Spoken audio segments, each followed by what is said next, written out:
Hey guys, Jacob Wynn here. Welcome to another episode of Wide World of Punting. This is episode 9 where we talk about everything and anything in the world of punting. Got a big show tonight with 2 main interviews and the Wide World Bet of the Week at the end, of course. And my first guest really needs no introduction, especially considering most tripod followers are footy fans. It's Jamie Soward. This is a guy who's played over 200 NRL games, played Origin, won the Dally M for the 5/8 position, won a grand final. And post-career, he's really into his American sports and also into podcasting. And I've got him on to talk NBA as the NBA season tipped off today. So we dive into a bunch of markets and future bets for the NBA. Then I've got Tristan for Behind Bookie Lines, and it's a really interesting show this week for anyone who's interested in kind of how bookies use information. It's one thing to set the lines, but as you know, there's constantly new information coming through, key players in or out, how do they price the uncertainty, and how can punters benefit from it. But first, let's go to my chat with Jamie, and I actually opened the interview talking about one of my all-time worst luck NRL bad beats where I was stood to win 50k on an NRL multi, and Jamie was involved, and I wanted to see if he could remember that game. So Jamie, you think you're here to talk about the NBA, which starts today, but you were actually involved in one of the most painful gambling losses in my entire life. It's been over nearly 10 years now. I just want to talk to someone about it, if that's okay. So I want you to cast your mind back, and I haven't prompted you at all. Round 20, 2011, it's Monday night, St. George Dragons in Canberra. And this was, as I said, Monday night, so it was the final game of the round. I had the greatest multi of my life riding. All I needed was your St. George Dragons to win the game, and I was in my early 20s. I'll admit it, I stood to win close to $50,000. Before I say anything more, do you remember the game I'm talking about? I do, because I kicked for a Mark Gasnier try just before half time. Beautiful kick. We'd actually stretched our lead, but I missed the goal kick. And I remember going into half time thinking, that could have really broken their backs because we didn't have a good record down there. But yeah, we came out the second half and stunk it up. Yeah, I was watching the highlights again this morning, and you guys go in near the post, and I'm like, oh, they were winning 20-6. And then the second half started, and it was 18-6. I said, what? But I'm not going to have a got you for that. You had a lovely touch in a couple of the tries, and you did me a solid. You kicked a beautiful field goal with about 90 seconds left in the game after you guys let them, back to tie it up at 18 all. You're winning with 12 points.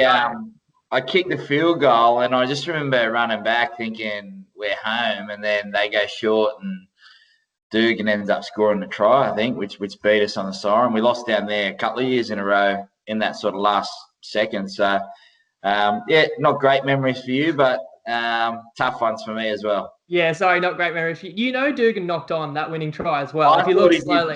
And the hero, I don't want to blame a ref, and I'm certainly not blaming you for missing like a conversion or whatever, but why not send it to the video? You don't have to be the hero and blow a try. It's funny because at halftime I said to my mate, there's only one man who can stop me winning this bet now. It's Josh Dugan. He is a superb talent. He did have a couple of big tries in that game. So one other question then. And I should say, you guys were the defending champs. Meanwhile, the Raiders finished 15th that year. So is the hoodoo a real thing? Yeah, it is. I don't know. We just hadn't had the year before. They finished pretty high up the ladder, and we just never had the wood over them, especially down there. We always found it a tough place to go down there and win. But when I went to Penrith, the first year we went down there, we won quite easily. So yeah, it was it's weird how that stuff sort of worked. That's my fault for betting against the hoodoo in that one. I learnt my lesson. I'm nearly over it, as you can tell. All right, look, the NBA has come around bloody fast. It feels like only a few weeks ago the Lakers were hosting the Larry O'Brien in the bubble. But here we are. The season begins again today. You are a diehard NBA fan. You cover it on your podcast. In fact, I was honored to be on your show last week, and I encourage people to listen to that because we actually dived a bit deeper. The whole show was a deep dive on this upcoming NBA season. But I've got you here to chat about some of the major topics with me again today. Can we start with MVP? Because I know you've got a pretty solid pick here on a team and a player that you think is going to go gangbusters this year. Yeah, I think, look, with the NBA starting so quickly, guys like LeBron James, these older guys that played so deep, Anthony Davis may take a little bit longer to get going. They may be rested in the opening month. of the NBA season. So my top three, I think Luka Doncic, who's the favourite pretty much everywhere. This guy's the all-round talent that he has. He scores, he rebounds, and he gets other players involved in his team. So that's what they'll be looking to do. And one thing when remembering when you do have a bet, firstly, do it responsibly. But secondly, the NBA and ESPN, they always go around storylines. And you spoke about this last week as well, that the LeBron James storyline gets tiresome for some voters. Otherwise, he'd win it every year because he still is the best player. But you've got storylines within the game this year. Can Giannis get over the hump? And if his team finishes first again, the voters are probably tired of Giannis. Can KD come back and get the Brooklyn Nets into a 1 or 2 seed? Then that propels him into MVP voting. But Luka Doncic, for me, Steph Curry and LeBron James will round out your top three, knowing that LeBron James will go into overdrive. And if he can win MVP in his 18th season, again, that will kickstart the storyline of LeBron James versus Michael Jordan. So you're not just thinking about who the best player is in your opinion. Keep an eye out for the storylines as they continue to evolve throughout the NBA season. Yeah, I think you're absolutely right, because we're not saying Luka is the best player on the planet. Maybe one day he will be, the way he's ascending. But you look, as a rookie, he went 21, 6 and 8. Last year, 29, 9 and 9. So I don't think it's unrealistic that he averages a 30-point triple-double. It's his third year in the league, but sixth professional league, because he was carving up in EuroLeague before that. I just think he resonates with the young fans and old alike. Like, he's got the deep threes, the sick passes. It's all about that storyline, as you say, universally loved guy. And that is important because it's a voted award. I did actually throw at you a long shot, and I haven't cooled off this yet. And he's a guy who plays for your team, and you've got Larry Legend behind you and a Celtics cap on, if that doesn't give it away. So Jason Tatum, 25-1. I just think for the upside, like, I'm not necessarily saying Celtics would be a 1 or a 2 seed in the East, but you look at his tangent, I suppose, 16 points per game a couple of years ago, 23 per game last year. They lose Gordon Hayward. Kemba Walker is a bit hurt. Could he average near 30 points a game and be in the MVP discussion?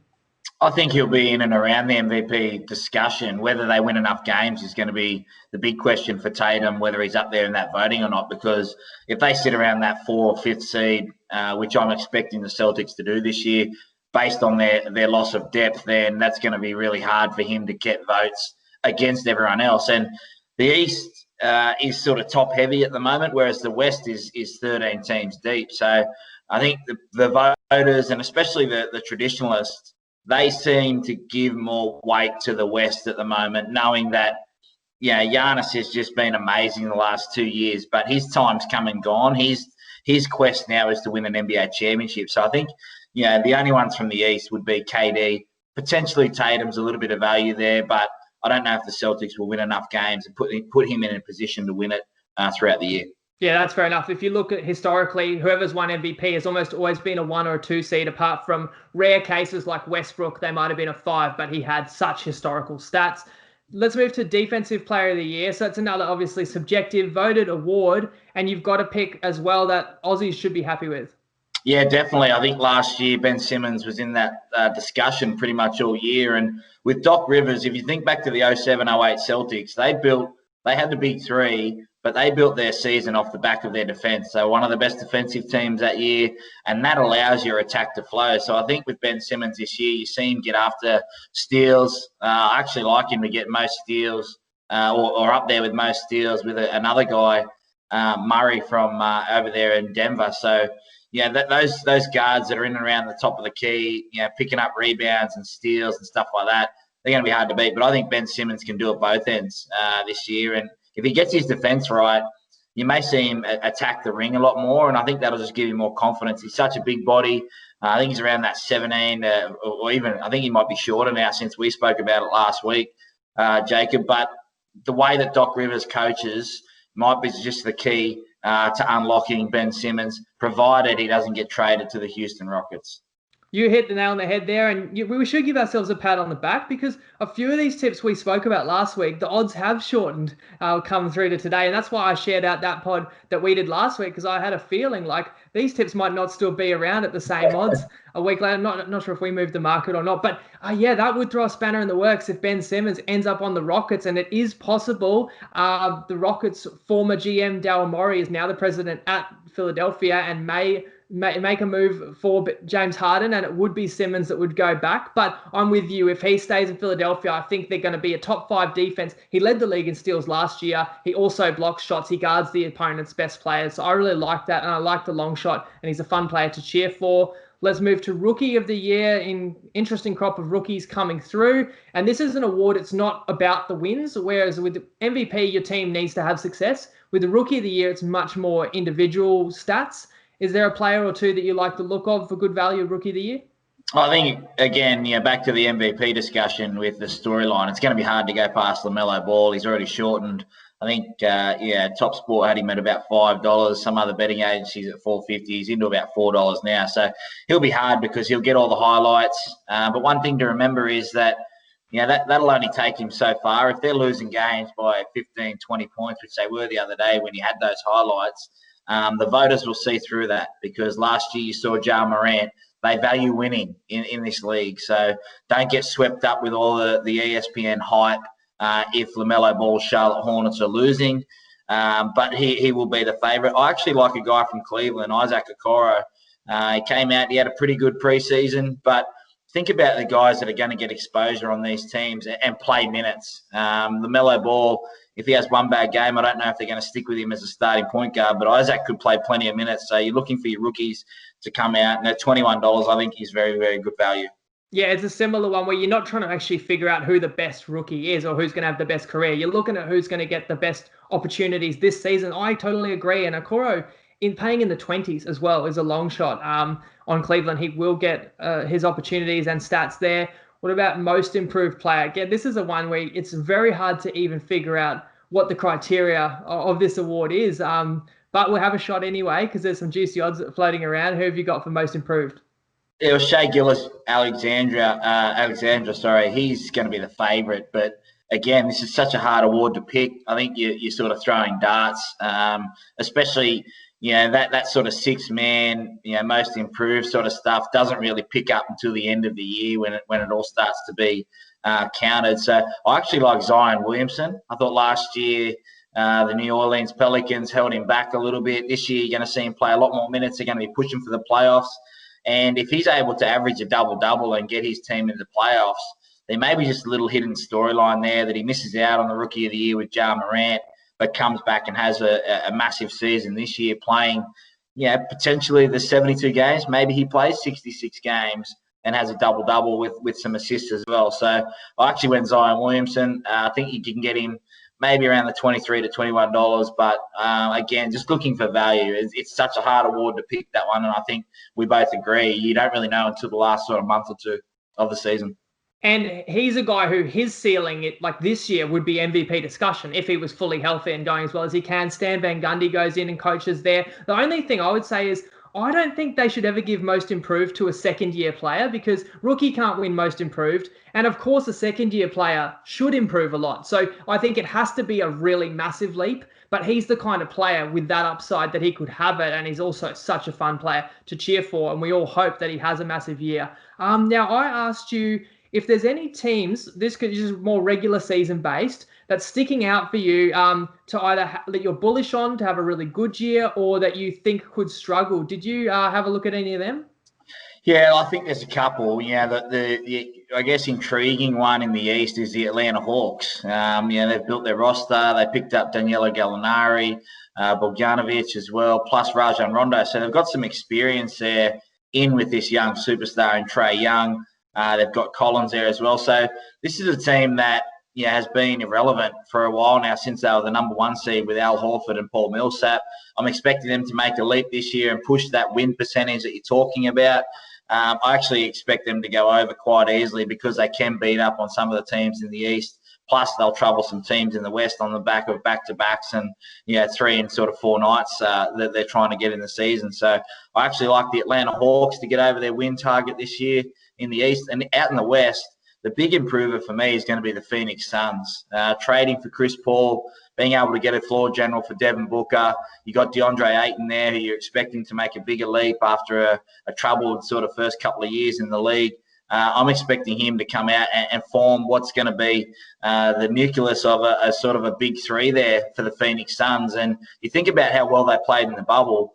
You only have to add Chris Paul, who took a OKC team who was given no chance to make the playoffs into a fifth seed in the West. So I'm expecting a huge leap for the Atlanta Hawks in the East and the Phoenix Suns to get over their win target in the West just because they've got Chris Paul and Devin Booker's a superstar.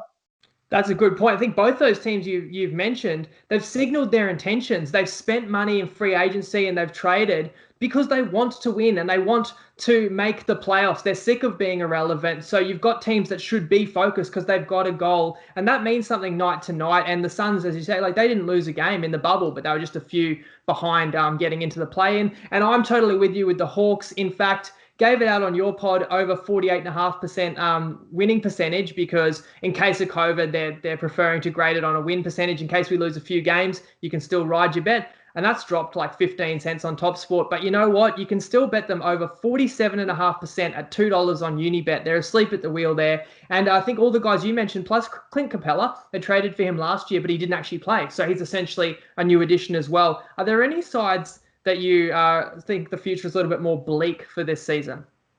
Yeah, I mean, we spoke about it last week, as you mentioned. Yeah, there's some teams that are going to have high win percentages. The Brooklyn Nets, if they get off to a slow start, I mean, they've looked good in the preseason, but if they get off to a slow start, are they really going to push for a number one seed, knowing that they've got two of the top sort of four players out in the East, or are they just going to, cruise and be happy where they are? I think their win total is going to be interesting to watch. The other one that might be interesting to watch as well is a team like the Utah Jazz. Now, haven't been able to get over the hump. Them and the Denver Nuggets have sort of played second fiddle in terms of exposure and relevance out in the West because of the two LA teams. But just keep an eye on them this year because the Denver Nuggets have been there or thereabouts the last couple of years, haven't been able to get the job done. Utah Jazz the same. I just don't know how long you can keep going to the well without sort of one of those teams slipping. So I think the Denver Nuggets, potentially the ceiling might be reached with that group. They're going to have to make some moves or they could just blow it out of the water and go for it all. But, keep an eye on those two teams in the West. And that's a good point too, because you said the West is so stacked. Like not everybody can win a lot of games and not everyone can go over their percentage. It's just going to be, dogfights every night out there and so many teams that believe they should be in the playoffs. So they can't all have big win totals. I have an under a team that I just can't see winning many games at all, Detroit Pistons. And it's low, it's 23.5. And I just think they've got like Blake Griffin and Derrick Rose. I don't know what those guys have got left. And I think it could be a long year for teams that are not in contention. And then they become sellers. Like, is there a contender or pseudo contender that says, we'll take Blake Griffin, even D Rose, off your hands? And then, that suddenly, to get over 23.5 wins, they've still got to win once every 3 nights. I don't necessarily know if they will. Yeah, I totally agree. I think Derrick Rose will be on the market usually before Christmas because the NBA season starts a lot earlier. But, we're seeing January, D-Rose is going to be going to one of these contenders for sure. I wouldn't be surprised if you see him somewhere like maybe LA Clippers or out west, with one of these teams just to try and help them push. Maybe someone like, Phoenix go for him and try and have someone to back up Chris Paul. But it's going to be interesting to see what happens with the Detroit Pistons. They're one of the worst franchises in the NBA at the moment. Yeah, it's because the future isn't even bright. They haven't been low enough to get that star in the draft either. And I think somebody out there might talk themselves into Blake Griffin. Oh, we could bring him in and bring him back to his former self. So that's why I would bet under there. I think you've got that chance. Their personnel group could get even weaker. But back to the top. Let's talk about the finals. Who have you got as your pick in the East and the West, and who takes it out? The dream is the Celtics in the East. That's my heart speaking, and I'd love them to play the Lakers. I just think that they would match up better than what people think. The Lakers are very deep this year. I think the Lakers, taking my Celtics hat off, I think the Lakers will come out of the West again. They've just recruited too well. Montrezl Harrell, Dennis Schroeder. You talk about Wesley Matthews. Like, they've got so much depth now to the point where if LeBron James is healthy, come finals time, they are going to be the team to beat. Out east, I think it's going to come down to two teams. It's going to be whether Giannis can either get the job done and get to an NBA finals and develop a jump shot and have someone support him. I wouldn't be surprised, Jacob, if they actually tried to move Chris Middleton throughout the year. probably try and get a little bit more help. I know he's on a massive contract, but you may be able to get 2 or 3 players and help Giannis, because just at the moment, I'm not sure that, between him, Drew Holiday, and also Giannis, that's enough to get the job done if they are to come out of the East. The other team to watch, who I think every year is going to be hard to beat, is the Toronto Raptors. Every year they find a way to put themselves in position. Now, this is an actual team. The Miami Heat, whether they can do it again or not, we'll have to wait and see. But I love watching the Raptors play, even though they're in the Celtics division. I love watching them play. But if I had to pick one team, I think it's going to be the Milwaukee Bucks, and they make a move with Middleton. And that's the thing, because they gave up quite a lot to get Drew Holiday. So they don't really have a lot of other moving parts other than Middleton to improve the team. And if they start off slow, I mean, Giannis has signaled his intent to stay on this team. He signed the Supermax extension. They got to do right by him. They've got to produce a contender. They absolutely can make the finals. I'm going to go Brooklyn Nets in the East. And I think either way, if they've got the pieces as well to make a big trade, the Harden trade is kind of looming over this whole season because he's going to go somewhere, I think, out of Houston. Trade. They cannot do the Harden trade. We disagree on this one. So talk to me about your concern. If for me, if the Nets get Harden, I pick them to win the title. But you've got concerns if he goes there because there's only one basketball. Yeah, and not only that, Kyrie's not a great defender. KD's coming back off an Achilles. James Harden's one of the worst defenders in the competition, but a great scorer. He can't play off the ball. This was when people were saying they wanted James Harden in Dallas. He wasn't going to play off the ball and let Luka run the team. So he can say all the right things. The actual perfect fit is actually Philadelphia, where they have a big man in Joel Embiid, and then they can get up and down the court, and they've got shooters, but they need a person that can control the ball. Whether that happens or not, I don't think that would be the right move, for Ben Simmons, obviously. But in Brooklyn, you got 2 guys over there that want the ball, and it could go south very quickly if they don't gel and you pull all these triggers. Because what happens when you get a depth player on your team is you become a really good team. And we saw with the Golden State Warriors, they made 5 finals in a row, but they gradually lost their depth as they continued to be successful because people wanted more money and they had to get more superstars. So if you get another superstar in Brooklyn, you only have 3 superstars. You're going to have to give up a shitload to get rid of him. Do you lose Dinwiddie? Do you lose these guys that have been, the crux of what they've been doing good in Brooklyn to get you there, because they can't play 48 minutes every night, those 3 guys. So I'd just be wary of that. If Brooklyn, if they lose their depth, they might not be able to get the job done. That would be the big debate. You sacrifice your depth and you're all in on your 3 stars, and then you're trying to fill in pieces with guys that would come in on veteran max and rookies. But you're right, they would lose Dinwiddie, they'd lose Karis LeVert, and they'd probably have to give up a king's ransom of picks. But at the end of the day, KD and Kyrie are only on 2-year deals. So I just see Brooklyn, it's an all-in win-now situation. Steve Nash, it's a very high bar that he's got to clear. He's coming in as a first-year coach. Pretty much expectation is championship or bust. And there's absolutely implosion potential as well because of the personalities of those guys. But I still see the ceiling. And I think they get Harden. You're right. They'd be pretty woeful defensively, but they could beat teams 150 to 145 with that 3. And if they don't get Harden, I actually think with the depth, and I've seen KD look all right in the preseason with his movement, 18 months off the Achilles. That is still my pick to make the finals. What about, you've gone Lakers. I'll throw a bonus question at you, right? The Lakers are the favorites to win the title this year. If they do, that's LeBron's 5th ring. I mean, if he gets to 7, is he the GOAT?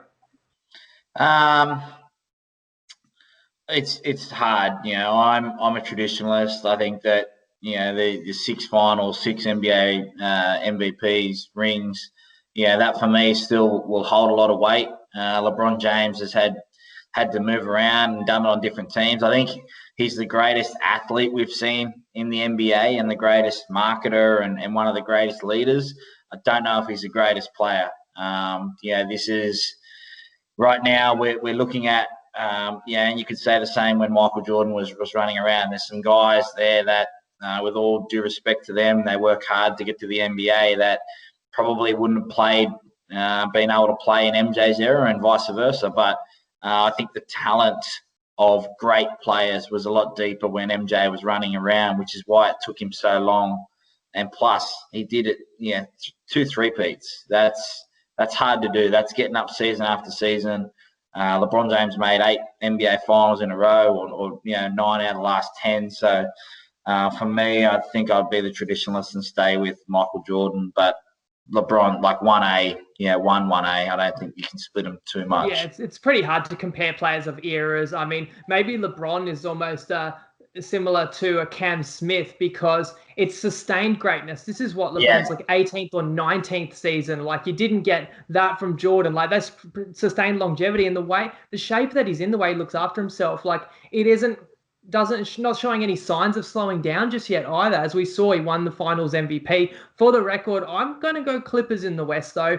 Bit better value at $4, and I think Paul George is healthier this year. He signed his max deal. We know what Kawhi can do as well. And I still think it's a scary defensive team, and a lot of stuff went wrong for them, and they did kind of implode in the bubble. But Tyronn Lue comes in there. He's won a championship before as a head coach. So I'm going Clippers. So it's really hard, but I'll probably have to say Nets over Clippers in the finals, and you're saying Lakers over Bucks, or man, Giannis LeBron finals would be unreal. I'm saying Celtics. Look, as much as it pains me, I think that if LA's fit and firing and LeBron's good, that they'll go to 18 championships, one ahead of my Celtics. Well, for what it's worth, they claim about 5 of those when they were in Minnesota. So you can kind of say they've only won 13. Then you're still well ahead. I bring that up with people all the time, and they say, "Well, you won 11 in a row, back when there wasn't 30 odd teams." I don't know. I just we've only won one in the last 20 years, so I'm hoping that we get back there soon. And it is a great rivalry and a famous rivalry. And you never know, like the Celtics, they are a very well-coached team. They might still have a move to make, and they've got young players that could get better. So that's why we love the NBA. We love to see what happens because you never know. I'm actually going to get you back on the show a couple times throughout the season. We can check in. But can you let people know where else they can follow you and your content?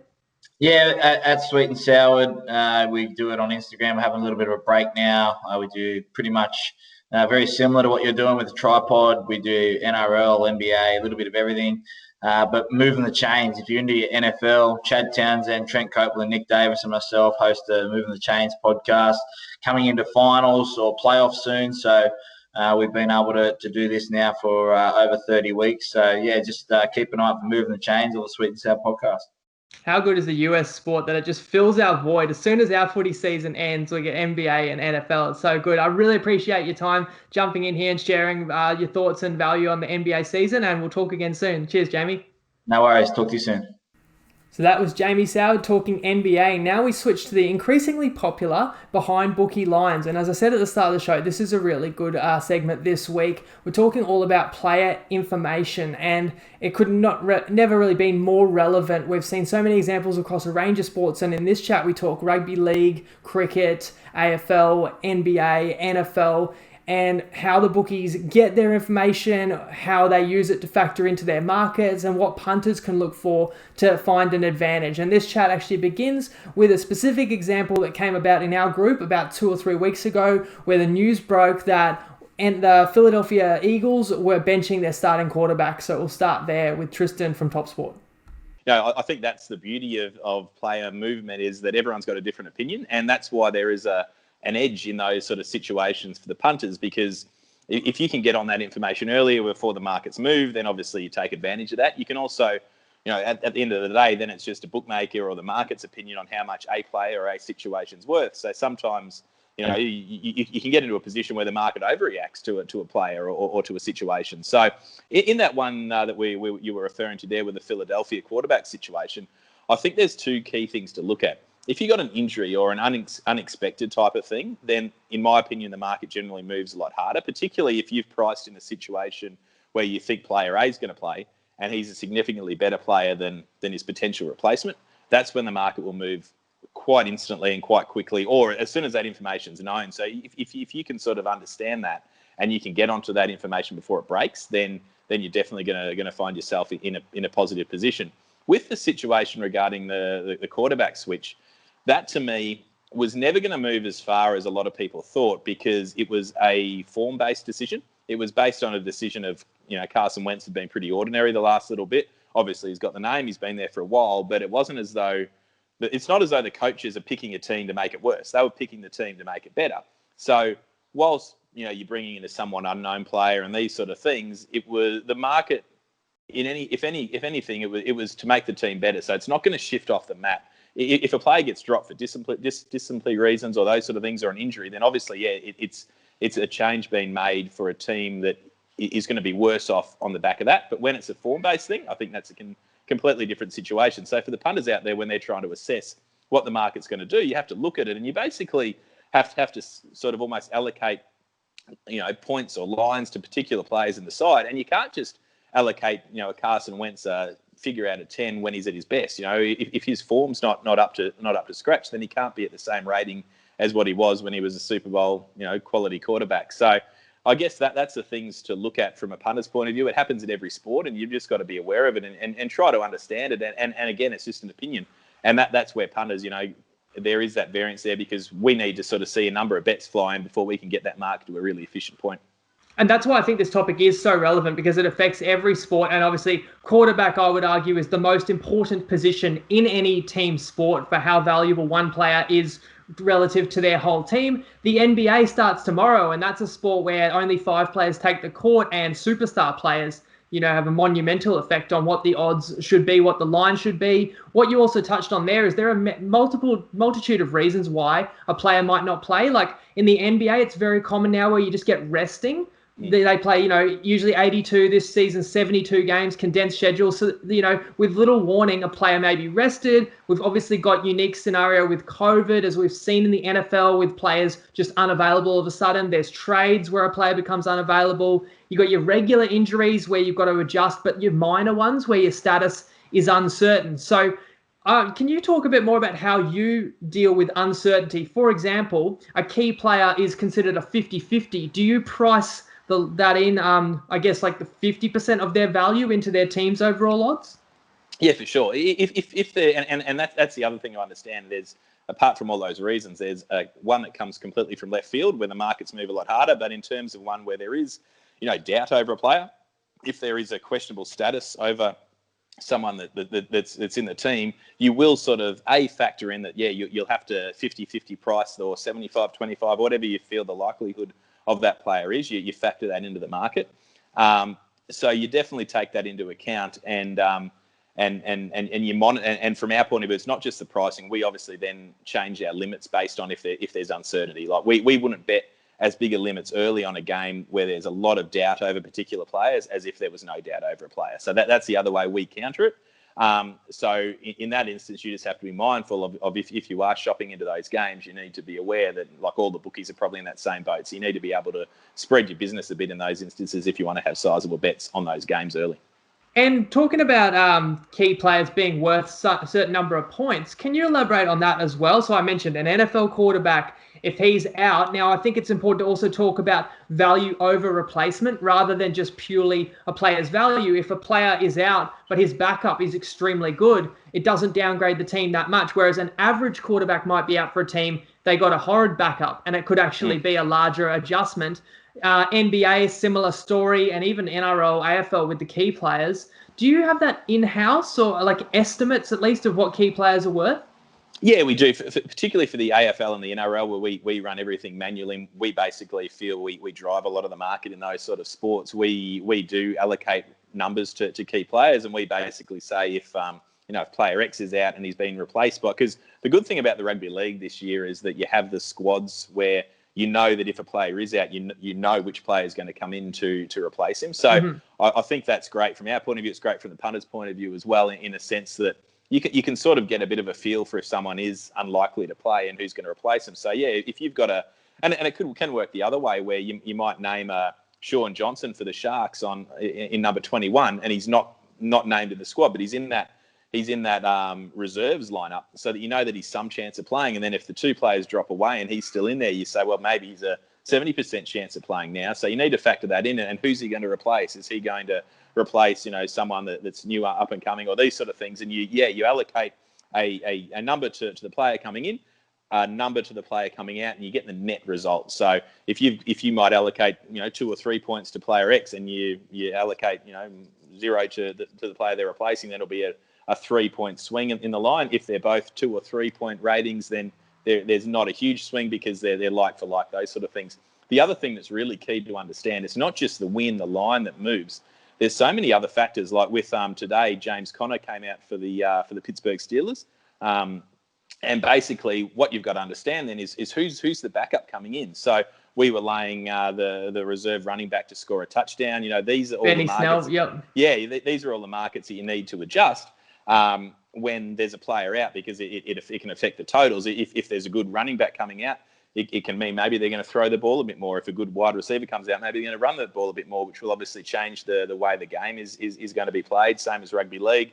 In a rugby league game, if a winger, they can be the real trouble ones from our point of view. If a winger comes out, it might not change the actual line for a particular game, but it'll cause a player to come in. A centre might come in, they might shift the centre to the wing, or the fullback to the wing, and these sort of things. And then obviously all your try scorer models are all dependent on the position they play in, all these sort of things. So what you have to understand is what you're looking for when a player comes out of a team, and how that can affect the way the game's going to be played. A real good one to look at was on Saturday morning. Aaron Finch got rested for the Renegades, so he was priced into our markets. And obviously, when he came out, there was a lot of uncertainty about him because he's had a big summer. But when he comes out, obviously that gives Hobart a much greater chance of winning. But not only that, it makes Melbourne's opening partnership a lot weaker. He hits a lot of 4s and lots of 6s and these sort of things. So you just have to understand how that affects not only the outcome of the game, but how it's going to change the way the game's played. And they're the real key points that I think the bookmakers in the market aren't as quick to move on. Everyone's looking at trying to understand how much it's going to affect the probability of the team winning. But if you can go straight to, okay, Finch is out, there's going to be less 4s for the Renegades. It gives Hobart a better chance of these things that aren't the obvious things that you're trying to fix immediately. So that's the advice I'd give to punters, to be looking at those sort of niche markets and those situations, and try to actually understand what's going to change in the way the game's played.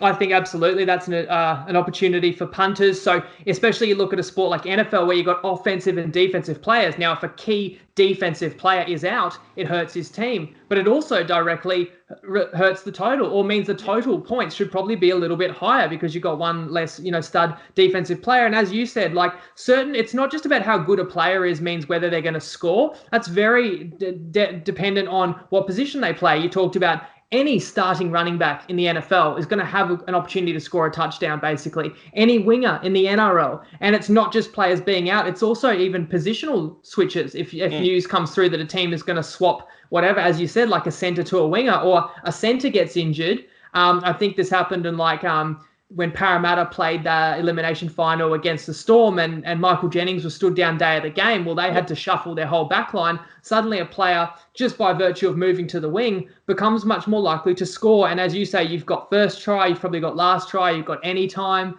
So it all can be affected. And a punter, if they can pinpoint these opportunities, they may get some good value before the odds move. And another point, I'll just touch on what you said. If you think that Sean Johnson was worth 3 points over a replacement in the halves for the Sharks, and he was in the extended reserves list, and you thought he was like a 2 in 3 chance of playing, like 66%, you might upgrade the Sharks 2 points based on a 66% probability he plays. And if he does, they're upgraded by 3. So then a punter might think, I'm certain he's going to play. I'll bet the Sharks now, and I'm gaining a point of value because it's priced in the uncertainty. Or the other way around, there's talk he's playing. I'm hearing he'll be on ice one more week.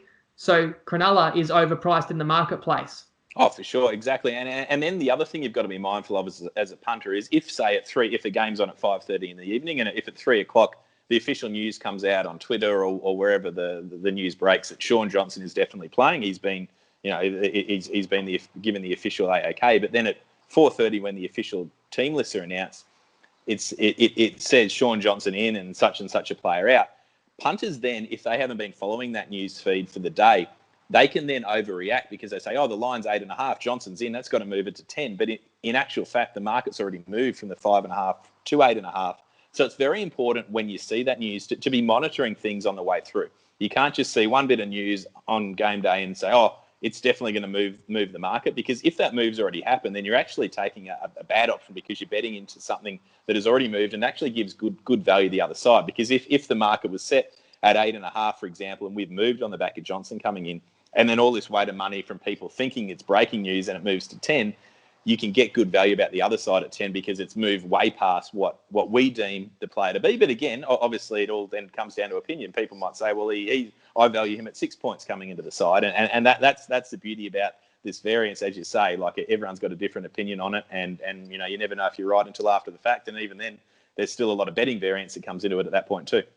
And that's where I think monitoring the markets is an advantage, because if I'm always monitoring and I roughly know what the lines are at for the games, then when the news breaks, or if I see a line move, I'm instantly thinking, well, some news must have broken today. And often you know which players were questionable and you know the cause of moves. But if you weren't checking the line, as you say, oh, you've heard Johnson's in, you look at the line, okay, I'm going to bet it. It may have already been corrected. But I will say, there's definitely plenty of market inefficiencies out there. And I want to talk to you about round 20 this year in the NRL, because I thought it was a great example. We profited from it greatly.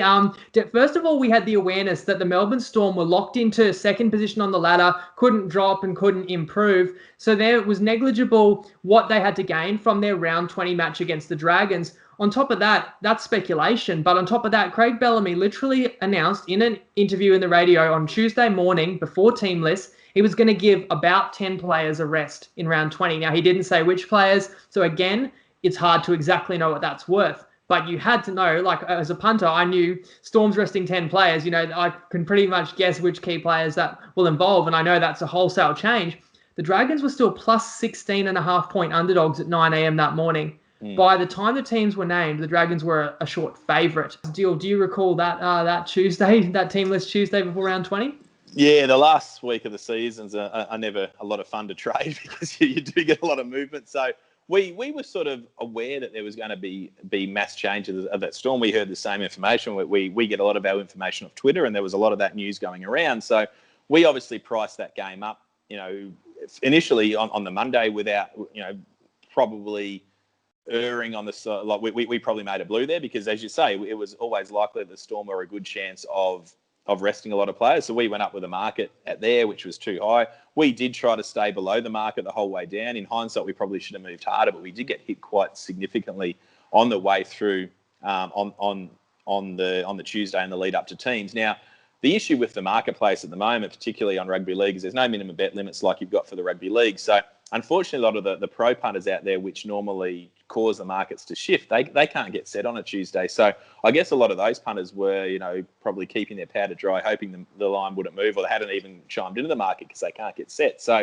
that's the point when the market isn't really efficient, because a lot of the other bookmakers who've got the line out there, people can't get set to the level they want to. So you can snipe at these lines, and then if the rest of the market, we couldn't go up at 4.5 when the rest of the market's 16.5. You can't, because there's just too big a middle. So we were trying to stay a couple of points below the market the whole time. If the line was 14.5, we'd be 12.5, and we'd be shifting down. But if there's 10 players are going to come out, in hindsight, we should have moved harder. But it's just one of those things. It's dangerous that last week of the season, and we consciously make a habit of not trying to bet too big too early, because anything can happen. You make a good point about the limits being lower, and therefore that causes market inefficiency, because the people who are, I guess, in the know and making very educated bets can't get their limit size bets. But it's still worth pointing out, anybody can throw a good multi or handful of multis on a Tuesday, and the Dragons were $6 or $7 head to head, and that can still build up your liability, people who are betting on that information. Oh, exactly. And our liability was significant. Can you give some examples of where you get your information? Because it's an arms race almost, or who can get their information quicker. There's so many avenues with social media. Obviously, I think you referred to Twitter before, and there can be people refreshing a Twitter feed, especially if they know a specific player who may or may not play, so they know what they're looking for. And then there's just the totally out of the blue ones that we mentioned as well. You need to, I guess, somehow stay ahead of the punters, or else you're going to be very vulnerable of having your markets bet based on breaking news. So can you give us a bit of an insight into how you attempt to do that? Yeah, we use Twitter a heap. It's such a valuable tool for all things news. It's so quick. We follow journalists. We follow the people that traditionally have broken the news first. So whenever there is a key movement in the team, we generally go back and have a look at who broke that news first so that we can then follow those people. So it gives us an idea. We obviously use punters as a bit of a tip-off as well. If there's particular punters that are beating us to the price all the time, obviously, you may not know exactly what player's out at the time, but you obviously move on the back of their business and you say, well, I'm going to, err on the side of caution here and get out of the road. But Twitter is definitely a key one. It's about doing your research. And as you say, like if you can, before even any news is broken, if you know that there's a lot of uncertainty over a particular game, we just make sure we have notes written all over the match so that we know if there's good money coming from a particular team, or the totals is another key one. If there's weather around, if we start laying these bets, even though nothing is broken, we need to make sure that there is a lot of uncertainty surrounding a game. So we would move harder on a bet in a game where there is a lot of uncertainty, as opposed to one where, there doesn't appear to be. And that can sometimes get you into trouble as well, because if there is that one that comes from left field where you aren't, expecting anything, you can sometimes overcommit on a side and find yourself in a position that you can't get out of, and then you're in a position where you've got a pretty ugly book come jump time. So what I'm hearing from that is that if punters are on the ball, they've got an equal opportunity that you do to see the information and hit it. And as I said, NBA tips off tomorrow. So let's say Giannis Antetokounmpo is going to be rested for the Bucks, and it's just out of the blue on Twitter. I presume in a case like that, you're going to suspend that market as quick as you can, rather than have a team meeting about what Giannis is worth to the line, because every second that can be being hit pretty much. But it still is something, if someone does act really swiftly, they could get in and get some mega value. Oh, for sure. Like if there is a really key movement like that, we will suspend the game. But then when you then the key thing from a punter's point of view is, the information's out there now. Are the bookmakers going to move it too hard? Are they going to not move it hard enough? Because again, that's where it comes down to that opinion. So you can still get value. And as I said, most times you'll try to get that win or that head-to-head right. But then when you see that market suspended and it's out, okay, it's in all likelihood the bookmakers are going to get this around about his value, and it's going to be around about right. But then you say, okay, whilst the market's resetting, what moves does this player movement affect in other areas? You can sit down at night on a Wednesday night, make a list of the games. These are what the lines are. This is what I feel the line should be. And then if you see a key player that, as you say, you either want to bet it more or you want to back the other side less, just make sure you're now betting into a line where you feel you got an edge.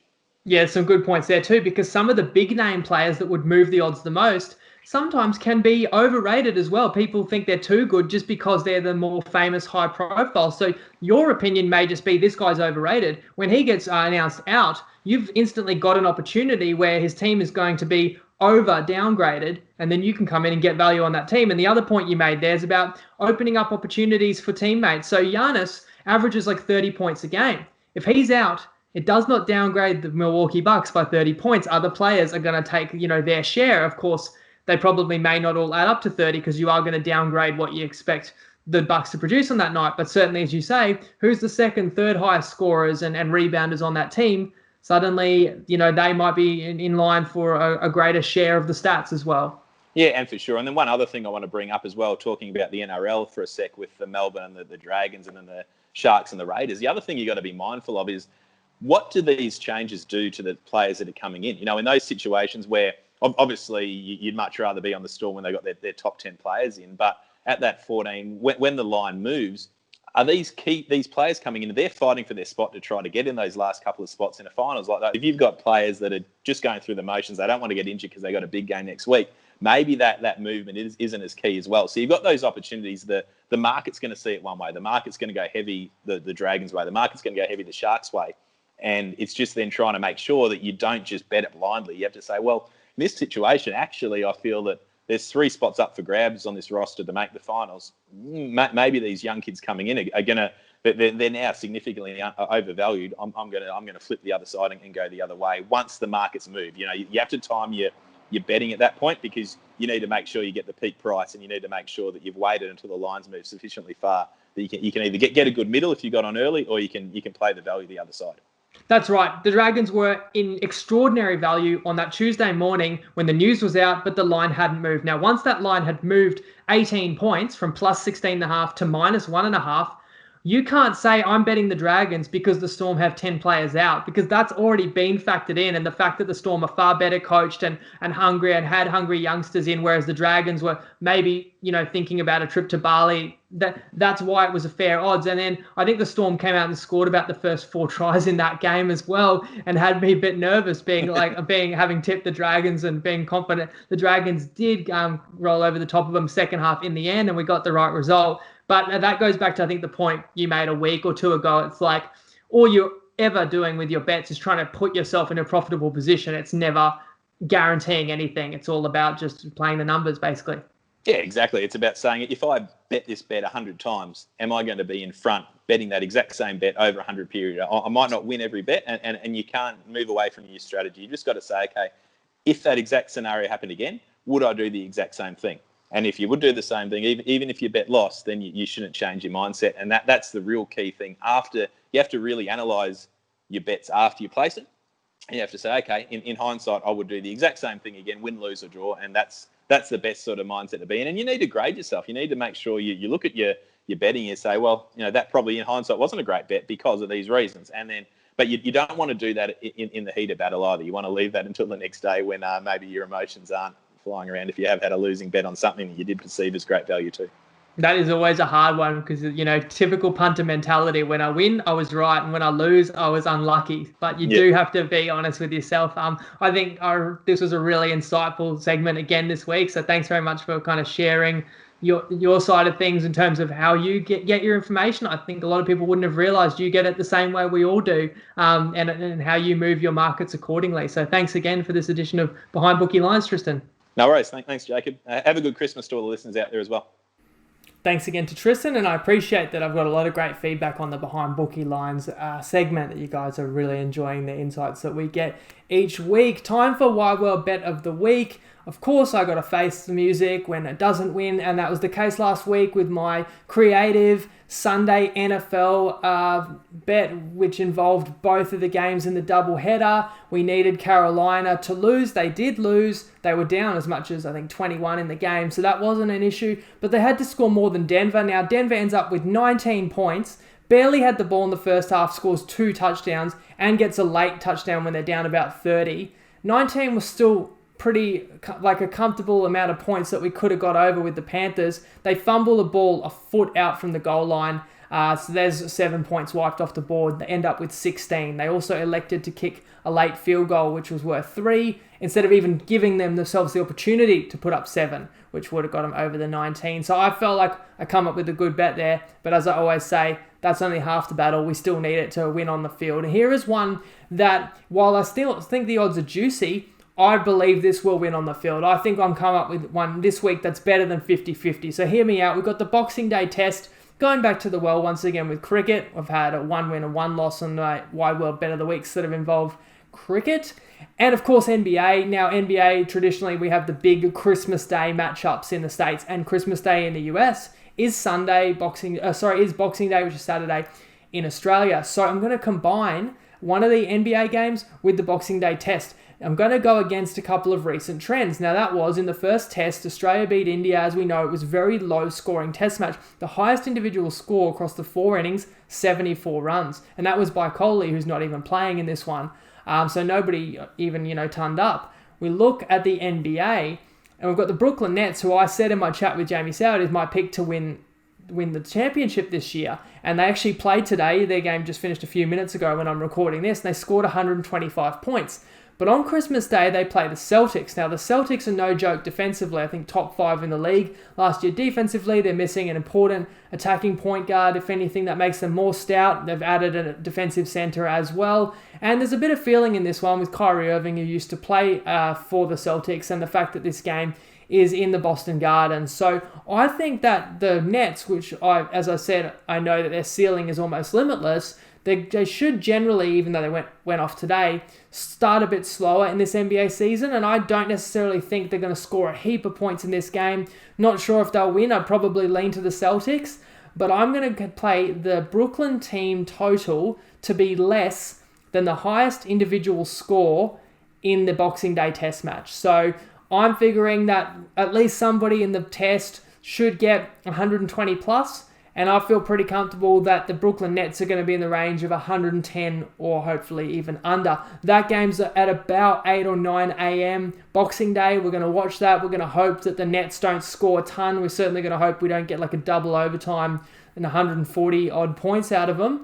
And then we're going to watch the test match for the next few days. And we just cheer for some good battings and just cheer for at least one player to come up with a great knock. And if we get that, as I said, I believe it's better than 50-50.